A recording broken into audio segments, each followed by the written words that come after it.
Hello வணக்கம் and welcome to cricket Indians Tamil channel. இந்த வீடியோவில் நம்ம அதை பற்றி பார்க்க போகிறோம் அப்படின்னா கம்பேக்கிற்காக போராடும் ஹர்திக் பாண்டியா. ஸோ பும்ராவை வந்து ஃபேஸ் பண்ணி இப்போ வந்து ஹர்திக் பாண்டியா ஒரு கம்பேக்காக வேறு லெவலில் வந்து ப்ராக்டிஸ் அப்படிங்கிறது வந்து பண்ணிட்டு இருக்காரு.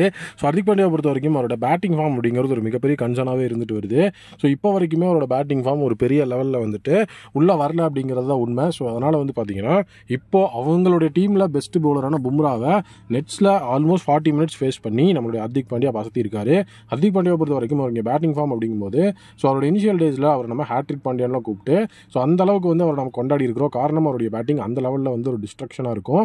ஸோ அப்படி இருக்கும்போது இப்போது ஹர்திக் பாண்டியாவோட பேட்டிங்கை ஸோ நம்ம வந்து எடுத்து பார்க்கும்போது ஒரு மிகப்பெரிய லெவலில் வந்துட்டு என்னப்பா இது இப்படி ஆடுறாரு அப்படிங்கிற மாதிரி தான் இருக்குது. ஸோ இப்போ பும்ராவை வந்து ஃபேஸ் பண்ணும்போது ஸோ கண்டிப்பாக வந்து வேர்ல்ட் கிளாஸ் பவுலரை ஃபேஸ் பண்ண மாதிரி தான். ஸோ நல்லா வந்து நீட்டாக ஒரு மிகப்பெரிய லெவல் ஆஃப் இன்னிங்ஸ் அப்படிங்கிறது ஆடினார்னா இன்னுமே எஃபிஷியண்ட்டாக இருக்கும். ப்ளஸ் இப்போ வந்து T20 வேர்ல்டு கப்புக்கு ஸ்குவாட் அப்படிங்கிற செலக்ட் பண்ணிட்டு இருக்கு இந்த ஒரு டைமில். ஸோ ரேராக வந்து ஃபெயில் ஆகிட்டு இருக்கிற ஹர்திக் பாண்டியாவுக்கு இது ஒரு மிகப்பெரிய ஆப்பு வைக்கிறதுக்கு தான் வந்து உறுதியாக இருக்குது.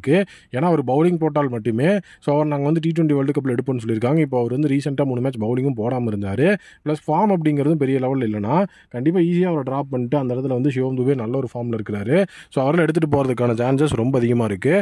ப்ளஸ் இன்னொரு மிகப்பெரிய விஷயம் என்ன அப்படின்னா இன்னுமே வந்து பார்த்தீங்கன்னா நம்மளுடைய Mumbai Indians play off qualify ஆகணும்னா கண்டிப்பாக கேப்டன் கிட்ட இருந்து ஒரு மிகப்பெரிய டெலிவரபிள்ஸ் வந்தாகணும். ஏன்னா ஃபினிஷிங்கில் டிம் டேவிட் கிட்டையும் ஒரு பெரிய பயர் ஃபார் இருக்கிற மாதிரி தெரியல. ஸோ டாப் ஆர்டர் வந்துட்டு நல்ல ஒரு மேட்ச் அப்போ வந்து லாஸ்ட் ஃபியூ மேட்சஸ் கொடுத்ததுனால ஸோ ஃபினிஷிங்க்கு வந்து மேட்ச் அந்த இடத்துல போகலை. ஸோ அதனால் வந்துட்டு பெரிய லெவலில் நம்மளோட வீக்னஸ் அவங்களுக்கு தெரியல.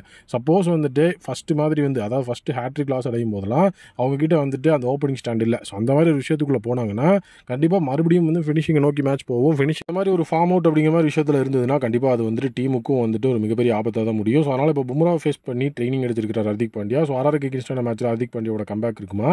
ஸோ நீட்டாக வந்து ஒரு பழைய பாண்டியாவாக வந்துட்டு வருவாரா நம்மளுடைய ஹர்திக்? நீங்கள் என்ன நினைக்கிறீங்க அப்படிங்கிறத கமெண்ட் செக்ஷனில் மறக்காம வந்து கமெண்ட் பண்ணுங்கள். ஸோ மீண்டும் புதிய வீடியோ மீட் பண்ணுறேன். Thank you, take care and bye bye.